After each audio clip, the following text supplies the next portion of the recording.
Greetings, seekers after enlightenment. Yes, it's the Irish fella. And I'm in the tail end of a long day of shopping for survival supplies. And I kept looking during this whole trip,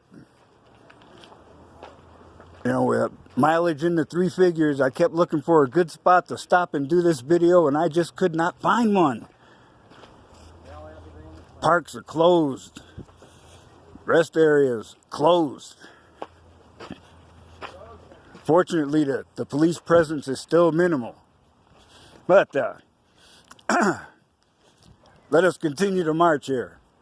So a while back, MGTOW Adventurer presented a video where he discussed the merits of stealth camping.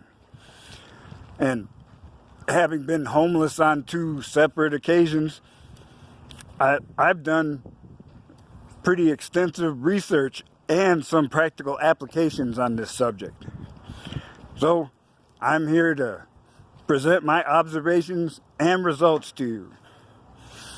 And I have to admit, I'm pulling most of this out of my ass because the laptop, where I had a couple hundred YouTube videos saved on various subjects, stealth camping, RV life, such, it died.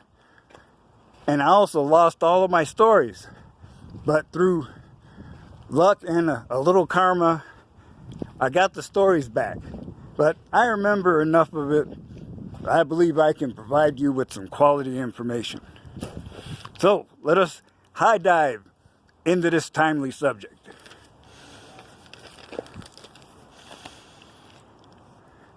As our brother stated in the beginning, it is popular to take something like a U-Haul or a service truck like this one and convert the inside into living space. It's a practical approach, and I've seen them available every now and then. Sometimes the prices are quite reasonable. However, there is one major issue that you have to know about. Some states will not allow you to repurpose that vehicle into another classification when you register it. I don't know that, if you bought a school bus and they say, oh no, that is classified as a commercial vehicle, you can't change it, you just spent all that money and now you can't use it. Still, it does have some advantages, as our brother said. And he emphasized, and I certainly agree, that security must be a major concern. And I like that idea, he said, about putting in the extra interior wall. It's like, hey, that's a good one. I'm going to try to incorporate that into future designs. And cameras, of course, very good idea. You can buy a 8-camera DVR system at Harbor Freight for $150. A lot of the vehicles are coming with the backup cameras, along with a couple of others. And you can always add your own now that they're getting smaller and easier to conceal. Yeah. Remember, as our brother said, an RV park may have minimal or no security and some rude strangers, so you need to be vigilant. Now, as far as RV dealers go, why would you go to one? Of course, they're going to trash talk the entire concept of converting another vehicle or building one on your own. It cuts into their bottom line. And then they're way too expensive. I was thinking about buying one. I caught an ad on TV, and my eye caught $89 a month. And I started getting excited for that. But I'm old school. Those of you who may remember way back in the day in Southern California when Cal Worthington had ads on multiple stations in the middle of the night. It was him and the movie. And I got used to reading the fine print. So the next time that RV ad showed up, I read closer. That $89 payment is for 20 years. And driving around town, I've seen some of the new ones, but I don't have 60 grand pocket change. So the concept of a stealth vehicle is enticing as well as practical. Now, I've recently purchased an old RV. In fact, it's over 40 years old, but it does run and drive. It has structural issues, which I am addressing as we speak. Now, before I settle into glorious hermit isolation, you know, there are things I have to think about now.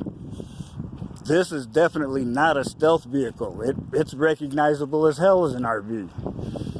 So, parking is an issue.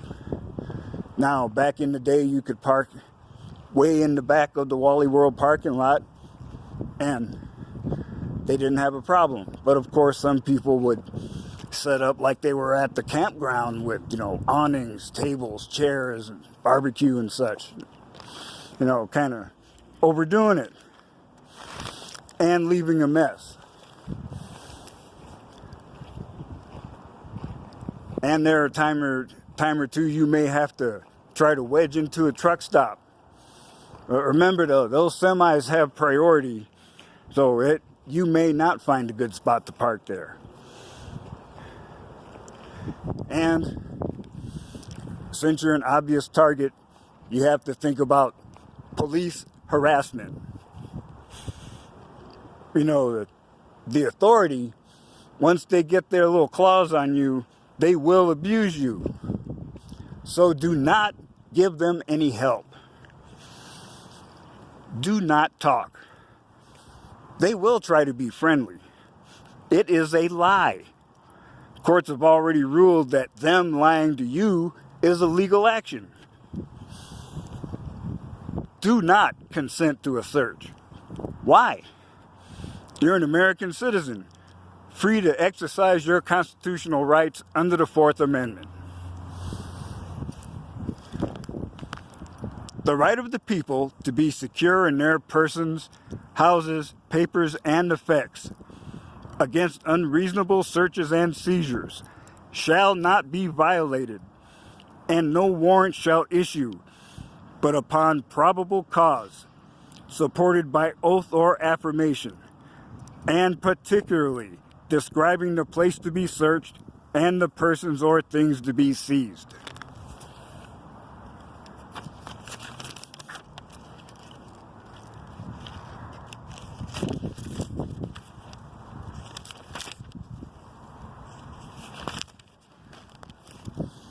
Yeah, sorry to be so long-winded there, but I know you authority types are listening, you censoring motherfuckers, and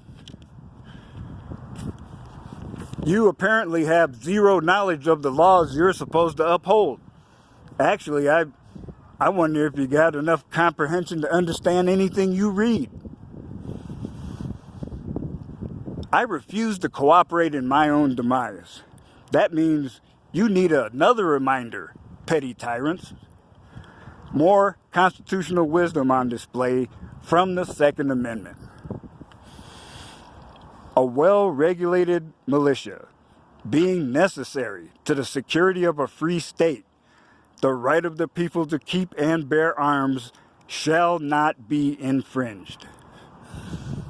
And by the way, simple people, the Supreme Court decision in District of Columbia versus Heller, 2008, only codifies a pre-existing right. When seconds count, not only are public servants minutes away, courts have ruled they have no obligation to protect you. So, handle your own business. An armed society is a polite society. End of rant.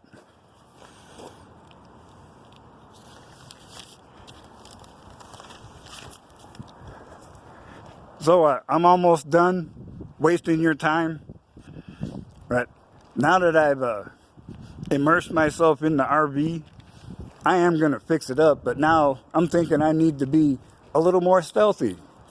And a great base to use would be a stretched cargo van. You could find one that has no windows.